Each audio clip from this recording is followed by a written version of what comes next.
আসসালামু আলাইকুম, আপনারা শুনছেন সংবাদ শিরোনাম। গণভোটে হ্যাঁ এর পরাজয় হলে হেরে যাবে বাংলাদেশ। দক্ষিণ পশ্চিমাঞ্চল সফরে বললেন জামায়াত আমির। আধিপত্যবাদের বিরুদ্ধে দাঁড়িপাল্লায় ভোট দেওয়ার আহ্বান। অবিরাম গণসংযোগে প্রার্থীরা ভোটারদের মন জয়ে যাচ্ছেন দোরগোড়ায়। রাজধানীতে প্রচার চালাতে গিয়ে আবারও লাঞ্ছিতের অভিযোগ এনসিপি প্রার্থী পাটোয়ারির। গণভোটের প্রচার চালাতে পারবেন না মাঠ কর্মকর্তারা, সিদ্ধান্ত ইসির।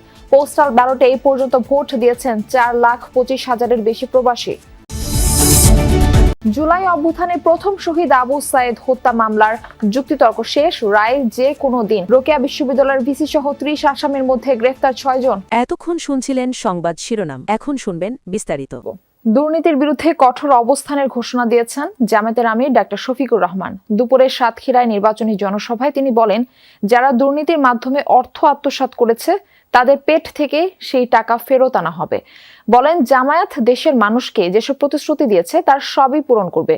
11 দলীয় জোট প্রার্থীদের নির্বাচিত করার পাশাপাশি গণভোটে হ্যাঁকে জেতানোর আহ্বানও জানান শফিকুর রহমান। বলেন, হ্যাঁ ভোট হেরে গেলে বাংলাদেশ হেরে যাবে, আর হ্যাঁ ভোট জিতে গেলে বাংলাদেশ জিতে যাবে। অভিযোগ করেন, গণভোটে হ্যাঁ পাশ করলে ফ্যাসিবাদ ফিরবে না, এজন্য নতুন ফ্যাসিস্টরা গণভোটের বিপক্ষে প্রচারণা চালাচ্ছে। ক্রিকেটার মুস্তাফিজের সাথে অবিচার করা হয়েছে উল্লেখ করে কারো প্রভুত্ব মেনে নেওয়া হবে না বলেও হুঁশিয়ারি দেন আমির। এর আগে যশোরের জনসভায় বক্তব্য দেন তিনি। সরকার গঠন করতে পারলে যশোরকে সিটি কর্পোরেশন করার প্রতিশ্রুতি দেন ডাক্তার শফিকুর রহমান। এরপর যথাক্রমে খুলনা এবং বাগেরহাটের জনসভায় যোগ দিবেন জামায়াত আমির। যশোরকে আমরা সিটি কর্পোরেশনে উন্নীত করব। গণভোটে হ্যাঁ মানেই হচ্ছে আজাদি, গণভোটে না তার মানে হচ্ছে গোলামি। গোলামি না আজাদি, গোলামি না আজাদি।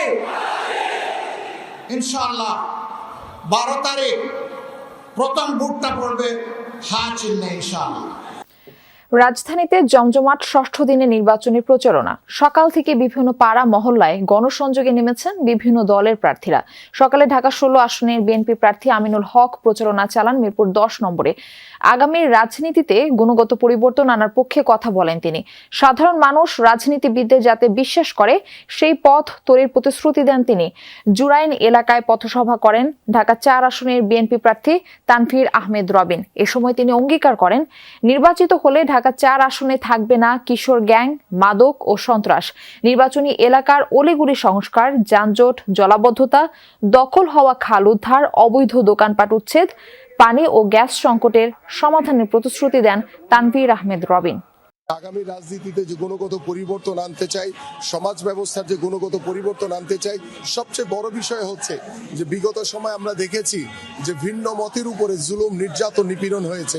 আমি আপনাদের মাধ্যমে আশ্বস্ত করতে চাই যে আগামীর রাজনীতিতে ভিন্ন মত থাকবেই, কিন্তু ভিন্ন মতের উপরে আর কখনো জুলুম, নির্যাতন, নিপীড়ন করা হবে না। 2001 থেকে 6 বিএনপির আমলে যদি দেখেন, আমার এলাকার অনেক ইন্ডাস্ট্রিজ গুলি চালু ছিল, চলমান ছিল, কিন্তু বিগত 18 বছরে যত লুটপাট করেছে, সরকারের বিভিন্ন পলিসি ভুলভাবে করার কারণে, ওই আওয়ামী লীগের চোরদের জন্য করার কারণে আজকে আমাদের ব্যবসায়ীরা বিভিন্নভাবে ক্ষতিগ্রস্ত হয়েছে। ঢাকা 8-এ নির্বাচনী প্রচারণার সময় বাধা দেওয়ার অভিযোগ এনে শান্তিনগর মোড়ে অবস্থান করে প্রতিবাদ করেছে জামায়াত জোটের প্রার্থী ও এনসিপি নেতা নাসির উদ্দিন পাটোয়ারি। দুপুরে রাজধানীর হাবিবুল্লাহ বাহার কলেজে প্রচারণার সময় তার উপর ডিম নিক্ষেপের অভিযোগ করা হয়।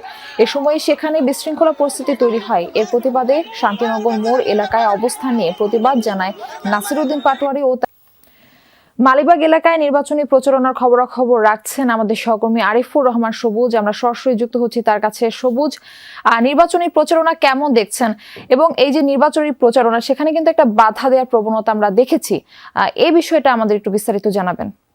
ভোটারদের আগ্রহকে ধারণ করে উৎসব মুখর পরিবেশে ভোট গ্রহণের পরিবেশ সৃষ্টি করতে হবে, এমনটা বলেছেন নির্বাচন কমিশনার অবসরপ্রাপ্ত ব্রিগেডিয়ার জেনারেল আবুল ফজল মাহমুদ সানাউল্লাহ। সকালে নোয়াখালীতে আইন শৃঙ্খলা সংক্রান্ত সভায় যোগ দেন তিনি। বলেন, কোনো ভোটারকে যেন কেউ বাধা দিতে না পারে সে বিষয়ে খেয়াল রেখে সবার ভোট প্রদান নিশ্চিত করতে হবে। পোস্টাল ব্যালট প্রবাস ও দেশ থেকে 2 ভাগে হবে। নির্বাচন কমিশন কোনো বিষয়ে ছাড় দেবে না। যথাযথ প্রক্রিয়ায় ভোট না দেয়া হলে সেই ভোট বাতিল হয়ে যাবে বলে জানান নির্বাচন কমিশনার মোহাম্মদ সানাউল। এই আগ্রহটাকে আমাদেরকে সুন্দরভাবে ধারণ করে উৎসবমুখর পরিবেশে তাদের প্রত্যাশাটা পূরণ করাতে হবে, যেন সবাই শান্তিপূর্ণভাবে ভোটটা দিতে পারেন। সবাই নিজের ভোটারদেরকে সাথে করে নিয়ে আসুক, এতে কোনো সমস্যা নাই। কেউ যেন কাউকে বাধা দিতে না পারে, এটা আপনাদেরকে নিশ্চিত করতে হবে।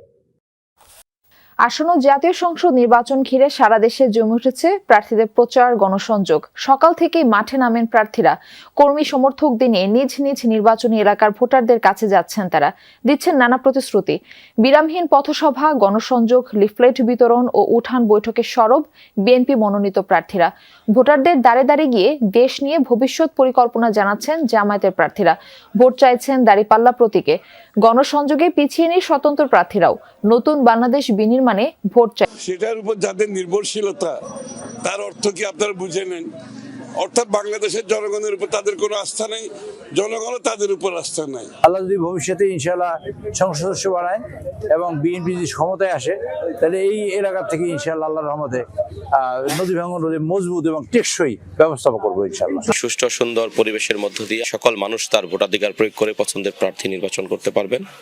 এর মধ্য দিয়ে একটি গণতান্ত্রিক সরকার প্রতিষ্ঠিত হবে। চর কপালপাড়া থেকে শুরু করে গলাচিপার আরো বিভিন্ন ইউনিয়নে হুমকি ধামকি এগুলো দিচ্ছে। 10 দিনের ঘটনা। সরকার এবং প্রশাসনের প্রতি আহ্বান জানাবো নির্বাচনের পরিবেশ ঠিক রাখার জন্য। ও আসামি পক্ষের যুক্তিতর্ক শেষ হয়েছে। যে কোনো দিন রায় ঘোষণা করা হবে বলে জানিয়েছেন আন্তর্জাতিক অপরাধ ট্রাইব্যুনাল 2। মঙ্গলবার যুক্তিতর্ক হয় মামলাটির। এই মামলায় বেগম রোকেয়া বিশ্ববিদ্যালয়ের সাবেক ভিসি হাসিবুর রহমান সহ 30 জন আসামি। তবে গ্রেফতার আছেন 6 জন। প্রসিকিউশন বলছে 25 জনের সাক্ষ্য গ্রহণের মধ্য দিয়ে মামলাটি প্রমাণের যথেষ্ট তথ্য প্রমাণ উপস্থাপন করেছেন তারা। আসামিদের সর্বোচ্চ শাস্তির দাবি করেন রাষ্ট্রপক্ষ। তবে আসামি পক্ষের আইনজীবীরা আসামিদের খালাস চেয়েছেন। বিরুদ্ধে অভিযোগ আমরা প্রমাণ করতে পেরেছি এবং আমরা আশা করছি যে মামলার রায় দ্রুত হবে, কারণ অনারেবল ট্রাইব্যুনাল এটা অপেক্ষমান তালিকায় রেখেছেন আশুলিয়ার লাশ পোড়ানোর মামলার মতো। আমরা আশা করছি খুব শীঘ্রই এই মামলার রায় আমরা পাবো। তারা তো বলতে পারতেছে না যে এই গেঞ্জি সামনের না পিছনের, তার মানে হলো ডাউট ইজ ক্রিয়েটেড। এই ডাউটের কারণে আসামিগণ খালাস পাইবেন। কারণটা হলো যে পৃথিবীতে একটা প্রিন্সিপাল আছে ক্রিমিনাল জুরিসপ্রুডেন্সে, যে একটি সন্দেহের উদ্রেক হইলেই 1000 আসামি ছাড়া পায়, কিন্তু একজন নিরপরাধ ব্যক্তি যেন শাস্তি না পায়।